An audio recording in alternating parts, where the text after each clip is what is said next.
যদি কখনো অনেক টাকা পয়সা হয় তাহলে সবার প্রথম নিজের জন্য একটা ঘর নিব, কারণ আমার মতে মেয়ে মানুষের কিছু থাকুক বা না থাকুক একটা ঘরের সবচেয়ে বেশি প্রয়োজন, যেটা তার নিজের একার হবে, যেটার মালিকানা সে নিজেই হবে। আমি এরা বোধহয় সবচেয়ে বেশি খোটা শুনি এই ঘর নিয়েই, স্বামীর ঘর, বাপের ঘর, নিজের বলতে আসলে কোনো ঘরই থাকে না আমাদের। তবে এই মুহূর্তে বাবার ঘরে আছি এন্ড এটাকে যতটুকু পারছি নিজের মতো করে গুছিয়ে রাখার চেষ্টা করি। রুমের প্রতিটা কর্নার আমার মনের মতো, ইচ্ছা মতো প্রতিটা জিনিস দিয়ে সাজানো গোছানো আছে। আমার না ঘর সাজানোর উপর অন্যরকম একটা ভালো লাগা কাজ করে। এই জন্য যখনই সুযোগ পাই ঘর সাজানোর জন্য যা যা প্রয়োজন হয় টুকটাক নিজের সাধ্য মতে নেওয়ার চেষ্টা করি। যাই হোক, আসসালামু আলাইকুম এভরিওয়ান, কি অবস্থা সবার? আশা করছি সবাই ভালো আছেন। আলহামদুলিল্লাহ আমিও ভালো আছি। সো সেদিন আমি আমার হোম ডেকোরের জন্য কিছু জিনিস অর্ডার করি, যেমন কি পর্দা, বেডশিট। আর পর্দা, বেডশিট একটা রুমের লুক চেঞ্জ করার জন্য কিন্তু অনেক বেশি অবদান রাখে। এই ওয়াফেল পর্দা বেডশিট গুলো আমি অনেক দিন যাবত অনলাইনে দেখছি। তো চোখের সামনে দেখতে দেখতে আসলে আমারও ইচ্ছে করছিল আমিও নিই, কিন্তু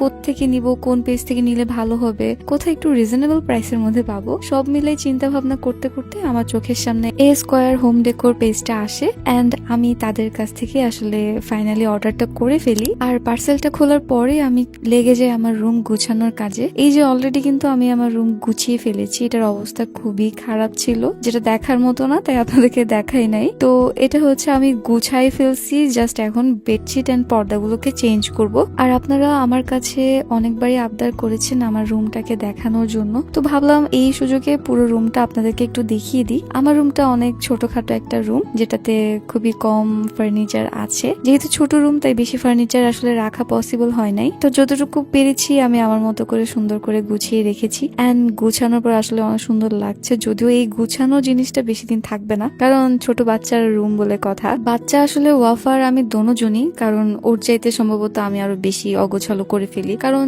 যেহেতু আমার শুট টুট করতে হয়, ড্রেস ট্রেস আসে, পার্সেল টার্সেল, তো সবকিছু যখন রুমে রাখা হয় খুবই মেস আপ হয়ে যায় এন্ড রেডি হওয়ার সময় খুব মেস আপ হয়, তো সেজন্যই আর কি গুছানো বেশিক্ষণ থাকে না। ওয়াফা ম্যাডামকে আসলে আমি ওর নানু আর মামির কাছে রেখে রুমটা গুছাতে এসেছিলাম, কারণ ও থাকলে তো সম্ভবই ছিল না একদম। যাই হোক, নিজের রুম পরিষ্কার পরিচ্ছন্ন রাখার পাশাপাশি নিজেকেও কিন্তু পরিষ্কার পরিচ্ছন্ন রাখা প্রয়োজন। আমি তো আমার ফুল বডি, পা থেকে মাথা পর্যন্ত ক্লিন করার জন্য একটা সোপই ইউজ করছি, সেটা হচ্ছে হোয়াইট অরা সোপ। এটা নট অনলি ক্লিনিং, এটা কিন্তু স্কিন ব্রাইটেনিং এও হেল্প করে। আর তার সাথে আমি একটা বডি ক্রিম ইউজ করছি, বেলোরা কোজিকালটা ব্রাইটেনিং বডি ক্রিমটা। তো যে কোনো প্রোডাক্ট ফেসে হোক বা বডিতে হোক অ্যাপ্লাই করার আগে কিন্তু আমাদের সবার আগে ডিপ ক্লিনিং করা প্রয়োজন, আর সেজন্যই ডিপ ক্লিনিং এ আমি ইউজ করছি হোয়াইট অরা সোপ। না হয় আপনি যে প্রোডাক্টই ইউজ করেন না কেন আপনার স্কিনে কিন্তু সেটা কাজ করবে না। সো ভালোভাবে আমি হাত মুখ ধুয়ে নিয়েছি। আজকে জাস্ট বডি কেয়ারটাই দেখাবো, ফেসের কোনো কিছুই দেখাচ্ছি না। তারপর হাত পা ভালোভাবে ক্লিন করার পরে এখন আমি বডি ক্রিমটা অ্যাপ্লাই করব।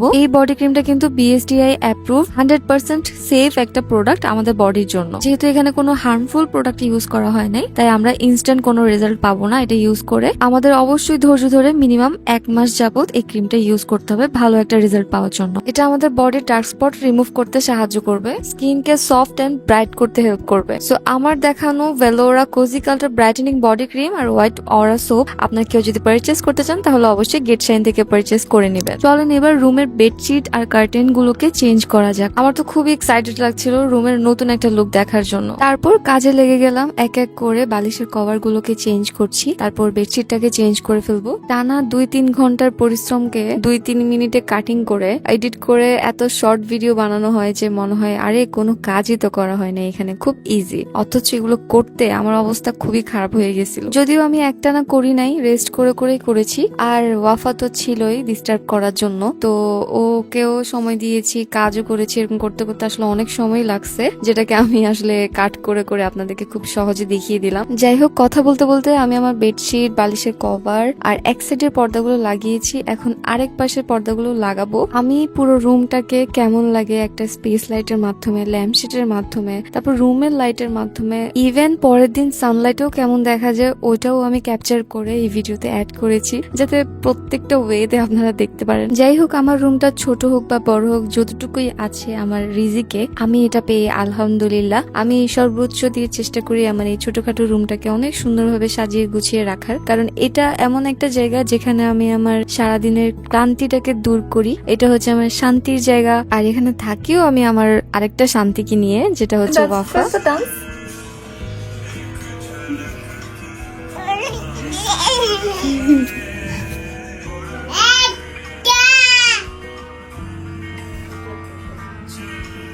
তো আপনারাও যদি আমার মতো নিজের রুমকে সুন্দর একটা লুক দিতে চান তাহলে কিন্তু এ স্কোয়ার হোম ডেকোর পেজ থেকে বেডশিট কার্টেন পারচেজ করতে পারেন। আর আপনারা তাদের পেজটা ইজিলি খুঁজে পাওয়ার জন্য আমি কিন্তু ক্যাপশন তাদের পেজটা মেনশন করে দিব। আমার হোম ডেকোরটা আপনাদের কাছে কেমন লেগেছে অবশ্যই কমেন্ট করে জানাবেন। ভিডিওটা আজকে এখানেই শেষ করছি। সবাই ভালো থাকবেন, সুস্থ থাকবেন। আল্লাহ হাফেজ, টেক কেয়ার, বাই বাই।